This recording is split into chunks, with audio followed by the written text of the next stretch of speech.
Now, room capacity and ICUs and local quarantine venues have been increased in Phuket to cope with the expected rise in COVID cases there due to the emergence of the Delta variant. And here's Ian Celada joining us live from the island of Phuket in Thailand.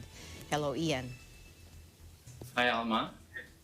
Here's the latest news and update for COVID-19 in the island of Phuket.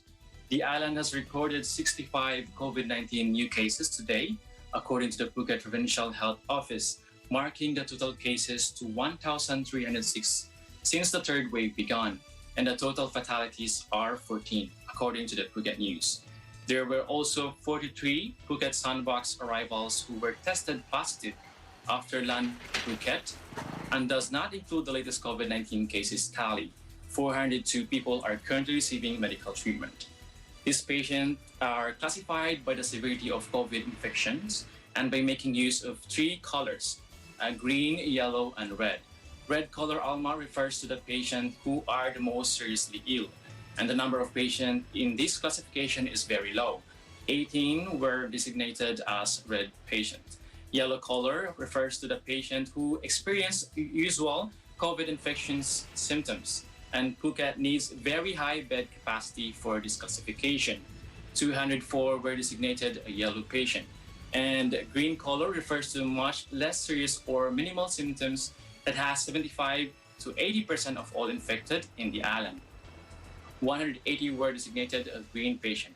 In relation to this, Almar increased in the numbers of ICU rooms and local quarantine areas to be prepared for the sudden spike of cases in the island has been announced and confirmed by the head of the Vachira Phuket Hospital.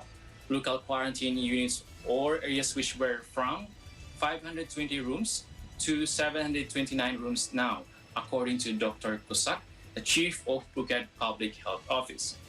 There are 33 ICU units now available, and there will be increased to 53 to 55 units by the end of this week, according to Dr. Chalimpong, the director of Vachira Phuket Hospital. Different measures are concluded in different parts of Phuket. Alma, there are areas are being monitored now by the officials too. The Phuket City Fresh Market on Ong Simpai Road, which is ordered to be closed for 1 week for intensive cleaning, and the fishing pier and Ban Nanai, where proactive screening is being conducted and found 216 people infected.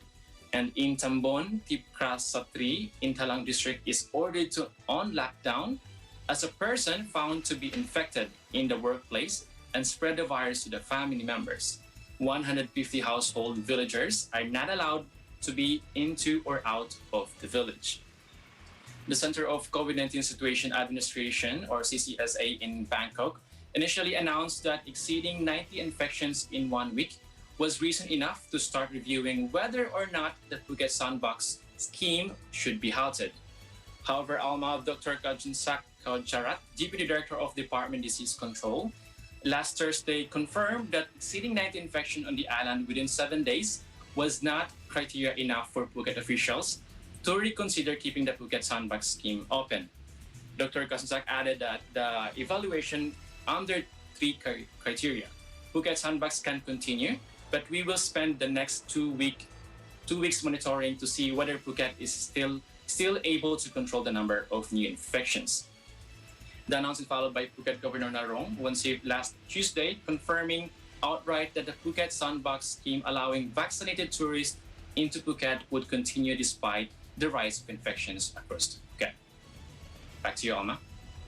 That's good to know. That was my next question, if the Phuket Sandbox scheme would continue, and it still will, so it's a wait and see for now. Yeah. Yes, Alma. All right, thank you very much, Ian, for your update there in Phuket, and looking forward to the developments coming out of that island. Thank you very much. Thank you, Alma. Reporting live from Phuket, Thailand. This is Ian Celada, and we live in interesting times.